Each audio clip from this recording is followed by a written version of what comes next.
Bonjour à tous, c'est Florian Tesser et c'est un plaisir de vous retrouver aujourd'hui pour une nouvelle vidéo d'Affirme ton flow. Comme la semaine précédente et comme les autres semaines, nous allons nous affirmer sur un sujet de société en 6 minutes. Pour cela, je serai entouré de 3 personnes. Julie, passionnée de culture, Kevin, passionné de politique et Chériane, passionnée de médias. Et cette semaine, les amis, je suis allé pour la première fois dans la Talent Flow Room, affirmer mon flow avec Audrey. On en reparle à la fin. Aujourd'hui, le sujet, c'est le Brexit. Le 29 mars, le Royaume-Uni quitte l'Union Européenne à 23h. Je vous ai fait un petit récap en vidéo. En 2013, reconnaissant une défiance du peuple britannique vis-à-vis de l'Europe, le Premier ministre David Cameron s'est engagé à organiser un référendum sur une possible sortie de l'Union Européenne si son parti remportait les élections législatives en 2015. Déjouant les pronostics, il a gagné le scrutin. Cameron a fait campagne en faveur du maintien au sein de l'Union Européenne, mais le peuple britannique a voté la sortie à 51,9% lors du référendum du 23 juin 2016.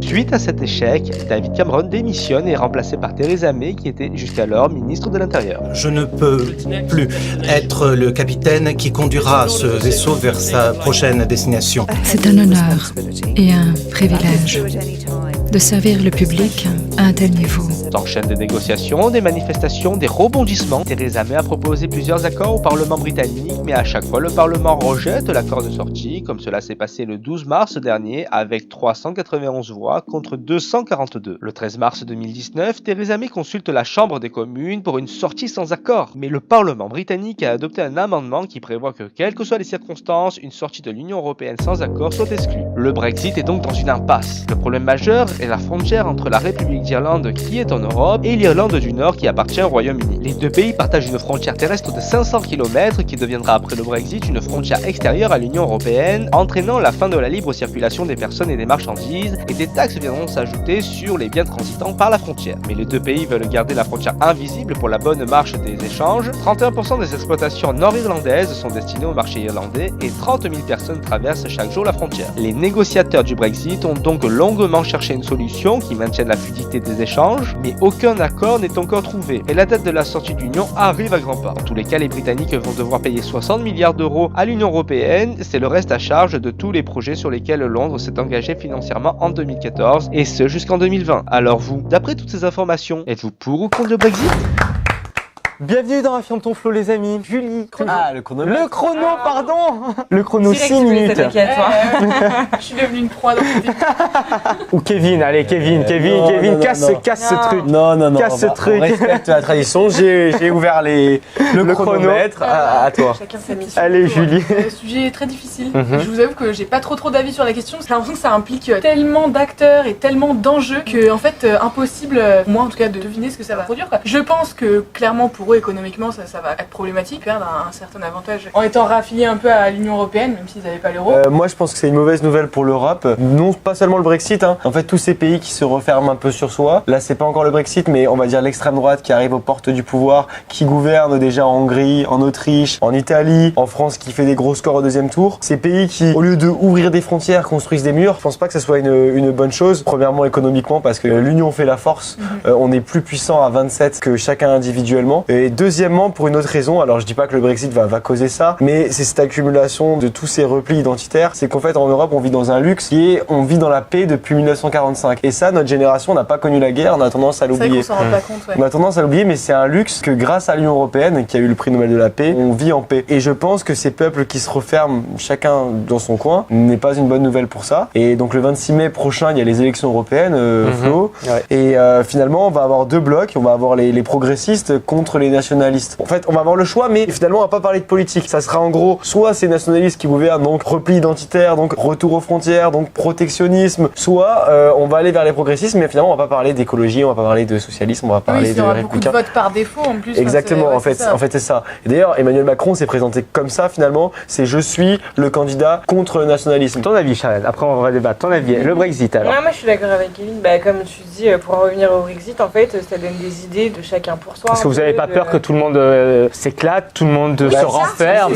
L'idée, c'est ce que Kevin vient de dire, c'est chacun pour soi. Ils se disent, comme on leur a dit oui, pourquoi ils l'ont déjà fait à tout le monde. Et puis en plus, je sais pas si vous avez vu, mais ils veulent des accords particuliers. Donc dans ces cas-là, tout le monde peut dire, ah ben moi je sors, mais je veux mon petit accord. Oui, en plus. Non, parce que, comme disait Julie, elle a pas tort sur le point où l'Union Européenne, c'est quand même des contrats qui impliquent généralement 5-6 pays, voire plus, et des discussions qui sont même à la création en fait de l'Europe. Donc forcément, si tu veux sortir, tu peux pas sortir de tout ce qui a été ratifié, tu vois. Donc il reste d'une certaine manière enchaîné à l'Europe, et en même temps, il donne l'exemple de nous, on veut plus payer pour l'Europe, on veut plus payer pour c'est un peu facile comme décision en plus, tu vois. Bon, on veut plus trop des inconvénients, mais on n'a pas quelques avantages. C'est un processus qui prend du temps en plus. Alors nous, on doit dealer avec ça en disant bon comment on fait maintenant alors qu'on a un État qui était fort et qui est parti. Mais je sais pas si vous avez vu dans la petite vidéo, ils ont une dette qu'ils doivent rembourser à l'Union Européenne. Ça, qu'est-ce que vous en pensez? Oui, puisqu'en fait, non, en fait, c'est un divorce qui va être prononcé. Donc dans chaque divorce, il y a des frais qui sont engendrés par rapport à ça. Et tous ces accords à négocier sont coûteux, effectivement. Mais moi, je trouve que c'est plus dommageable sur le côté protectionnisme, repli sur soi-même, que ça donne des idées à d'autres pays de sortir de l'Union Européenne. C'est l'Europe commune, sans l'Angleterre, sans la Grande-Bretagne. Ça perd un peu de c'est moins puissant. Et surtout, ça donne des autres idées. Comme je le disais, Matteo Salvini qui est en Italie, il est europhobe. On ne sait pas s'ils vont rester, si plus tard il ne demandera pas un référendum. On sait qu'en France, le Rassemblement national, qui a gagné les dernières élections européennes, va certainement faire un gros score cette année et peut-être va aussi envisager une sortie de l'Europe. Et en fait, tous ces nationalistes, c'est inquiétant et on voit que ça se généralise à travers le monde, au Brésil avec Bolsonaro, en Israël avec Netanyahou, dans une autre mesure Donald Trump aux États-Unis. Cette vague populiste, elle est importante. Ça pose également un autre problème, c'est qu'en Grande-Bretagne, c'est qui a voté pour le Brexit. La ville de Londres voulait pas sortir de l'Union Européenne, c'est l'Angleterre des autres villes, des campagnes qui a voté pour le Brexit. C'est un peu comme Trump. C'est un peu comme Trump. C'est un peu comme en France, on a eu le mouvement des Gilets jaunes. Finalement, c'est deux phases qui ne se parlent plus, qui ne se comprennent plus entre les insiders et les outsiders. Ouais, c'est un défaut un peu d'information, quoi. Entre eux, ceux qui comprennent forcément pas les enjeux, comme nous en fait. Enfin, nous, je pense une majorité des gens, quoi. Et donc forcément, si on nous demandait demain, en fait, on saurait même pas sur le coup et on écouterait les leaders, quoi, qui nous diraient non mais c'est une bonne idée, allez-y. Et le Brexit aussi a été marqué par Internet et par Facebook et avec des algorithmes qui ont pu influencer le choix des électeurs, bien sûr. Comme on avait déjà vu aux États-Unis. Et finalement, c'est ce qui a influencé peut-être le vote du Brexit. Et en fait, aujourd'hui, avec des algorithmes, on peut proposer des vidéos à des personnes pour les influencer et leur faire voter quelque chose dont ils ne croient pas forcément. Super, alors vite fait, Julie, pour ou contre le Brexit? Plutôt contre, ouais. Ok, Kevin. C'est aux Britanniques de choisir, mais d'un message du monde, je dirais que c'est pas un bon signal. Alors moi, franchement, je vais m'exprimer parce que je dis pour le Brexit. Je suis désolé, mais c'est bien fait pour leur gueule et parce que j'aimerais vraiment que ça montre aux autres pays qu'il ne faut pas faire ça. Voilà, j'aimerais vraiment qu'il n'ait pas d'accord et que ce genre de choses ne se refasse plus. Si ça peut montrer le mauvais exemple, si ça peut montrer le mauvais exemple. Ça va fonctionner comme ça. Parce que historiquement, les Anglais ont quand même une politique qui est quand même complètement différente. C'est une île, ils ont voulu le montrer depuis le début, donc en fait, je reste dans mon oui et non, tu vois, ça se trouve, dans 10 ans, ils vont nous montrer qu'ils ont réussi à se relever comme ils l'ont fait en fait avant, quand ils avaient gardé la livre et tout ça, tu vois. D'ailleurs, la Grande-Bretagne ne fait pas partie des 6 puissances qui ont fondé l'UE. La Grande-Bretagne n'a pas signé le traité de Rome, et De Gaulle, déjà à l'époque, disait que les Britanniques n'avaient rien à faire dans l'Union Européenne.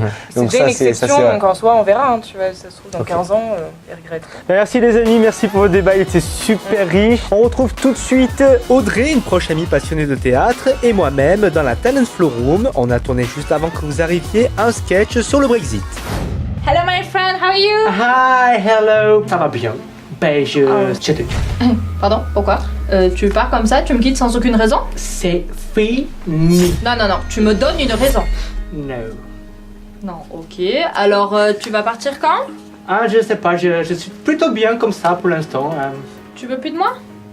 Eh ben, tu vas partir. Mais avant, tu me dis pourquoi tu me quittes. Je ne sais pas, je me sens mal. J'ai l'impression de perdre mon indépendance, de perdre mon identité. My identity. Tu te moques de moi? À chaque fois, je te demande ton avis. T'as voulu garder ta monnaie, hein? Je t'ai dit oui. Moi, j'arrête pas de faire des concessions. Et là, monsieur, le madame UK, là, il se barre sans raison. Tu ne me respectes plus. Tu dépasses les limites. On a toujours été un couple libre, d'accord? On faisait ce qu'on voulait, on se concertait et on se comprenait. Je ne sais plus. Je suis totalement perdue, extrêmement malheureuse. J'ai besoin de m'éloigner un certain temps de toi. Ok. Si tu pars, tu vas aller où? Oh, tu sais, il y a ce certain Indien. Quoi? Ton ex-fiancé que t'as quitté il y a plus de 72 ans? On a gardé une très très bonne relation, tu sais. Ouais. Eh ben quoi qu'il en soit, tu vois, tu veux partir, tu pars avec toute ta clique, Miss UK. C'est-à-dire? C'est-à-dire que tu vas partir avec l'Écosse, avec le Pays de Galles. Attends, que j'oublie pas, hein. Tu vas même partir avec l'Irlande. Non, pas l'Irlande, je te laisse l'Irlande. Non. Oui. Non, Tu récupères tout. je te donnerai bien l'Irlande, mais c'est elle qui ne veut plus de moi quand je te quitte. Oh my God, what did you do with Tu veux your love? divorcer? Eh ben on va divorcer, hein. Mais moi j'ai pas de ça depuis la vie, mon coco. Je vais te faire traîner ça jusqu'au 29 mars. Et puis je vais repousser la date du divorce encore et encore jusqu'à ce que je obtienne ce que je veux. J'espère que tu as mes négociations, ma belle. Eh bien, si tu le prends comme ça, je m'en fous. On se revoit chez la juge. Ouais. Hey, ça c'était bien. Les amis, la vidéo est maintenant terminée. On se retrouve sur les réseaux sociaux, Facebook, Twitter, Snapchat et Instagram. Les amis, n'oubliez pas, peu importe ce que pensent les autres, affirme ta créativité. N'hésite pas à nous dire ce que tu penses de ce nouveau format de vidéo et de ce sujet dans les commentaires.